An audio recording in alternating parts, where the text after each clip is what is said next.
Oh boy. All right. So soulmates. Yeah. Do you think soulmates are real? Do I think soulmates are real? Yeah. No. No. Well, what do you think? Okay, so I think, and again, my experience frames my logic, right? Yeah. So what I've experienced in my life frames my outlook. I think that God, like when you get saved, when you turn your heart over to God, he starts, I think, setting this roadmap, like these plans. I see God as more hands-on with our life. You know, to me, that's kind of like when he was with the Israelites and he argued with Moses, kind of like, I'm just going to destroy him and make another nation out of you. And Moses was like, no, you can't do that because blah, blah, blah. You know what I'm saying? Like he kind of changed God's mind. There are various thoughts on that as to whether or not that was God's intention all along. Well, that's kind of what I was going to say to you.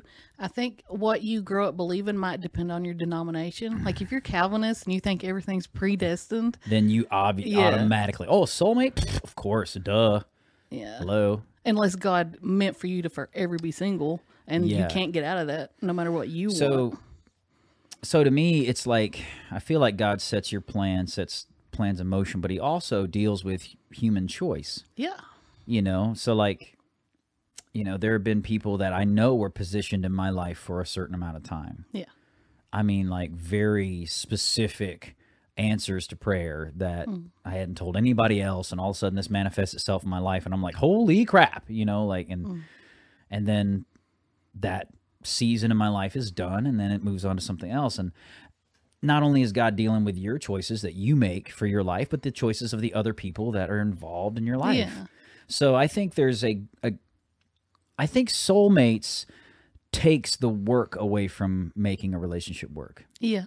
And that I don't like. Yeah. It's like, we got together, we got married, but we found out later we weren't soulmates. So, you know, it's not our fault. It's like monogamy and all that's a choice. You know what I'm saying? Like having a healthy relationship is a choice. And I think if you believe in soulmates, it kind of strips any power and like awesomeness out of being determined to stick with that choice. And I think a lot of times people want the decisions to not be their own, but they still want to get what they want. And so it's like they make up a fantasy world.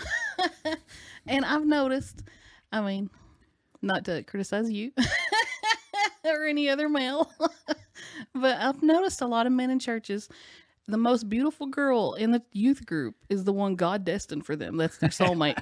and I'm like, how convenient. I don't know how convenient that is. I mean, a beautiful girl may not be the best girl.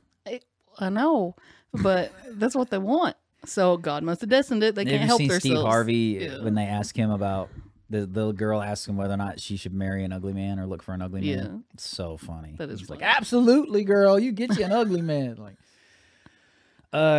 so you don't think soulmates are real. What's your take on it? Well, in a way, I do. After all that You criticism, were agreeing with me the whole time, and then it's like, oh no, they're very real. no, to me, it's more like I feel like You got 10 people that God's got for you, and if you don't find one of them, tough luck. Well, I even feel like it's broader than that because I feel like God puts people in your life sometimes, or there's people that they call them twin flames, I think, in the secular world. Like just people. That may have another meaning now. It's a 21st century, Well, 2022, twin flames. Well, like I feel like my grandmother was just special to me, and my best friend is just special to me. And stuff. Okay. I feel like we were meant to all be together, you know. Well, And to me, that's kind of like a soulmate-y type thing. And I think I had potential relationships I could have had, and luckily I ended up with my husband that I did. But I think there were many potential relationships, and you just have to choose the best one. And hopefully you make a good decision. well, I think in the decision-making process, I feel like that can be alleviated with a lot more prayer. Yeah. And I know that sounds churchy, but it is. Like, Yeah. when it came down to getting married, to choosing to ask my wife to marry me, it was like, this is going to sound weird, but there were options. You know what I'm saying? Like there were multiple people, the potential relationships in the works or whatever, that God wasn't immediately being like, you know what I'm saying? Like, stay away from them, avoid that. Like, that wasn't happening. Sure, that may have happened. I may You're have gotten supposed those, to use your own wisdom. I may have gotten those inklings with some of those people, like, that's bad vibes.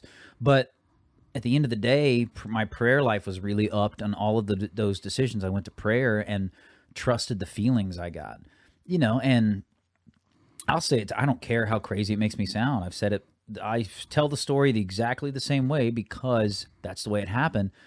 And one time when I was praying significantly about whether or not to ask my wife to marry me, and about this other individual who was a big part of my life for a long time, you know, we could have had a potential relationship, who sort of kind of came back into the picture when I was getting with Katie. And I just prayed the prayer, like, what do I do here, Lord? I want to trust you. And the feeling I got, it's been this way now for 14 years, because we were engaged for a year and a half. The feeling I got was, look, you can go after this other thing and it might be okay. Mm-hmm. It might be okay. But this thing right here, I know is good. And that was the feeling I got after my prayer. And when that happened, I was like, all right, I mean, I'm going to go with the no. I mean, you say, you know, this is good, I'm going. And it has been so good, you know, and maybe not. I think if you sat me and Katie down in a room and even apart, like if you interrogated us separately or cross-examined, I think both of us, if we're being really honest, would say, no, I don't know that this was everything I ever wanted, you know, in the start of the relationship. You know what I'm saying? Maybe not perfect as I saw it. Yeah. But it has been, in so many wonderful ways, everything I needed. And I'm sure she'd say the same thing. Like,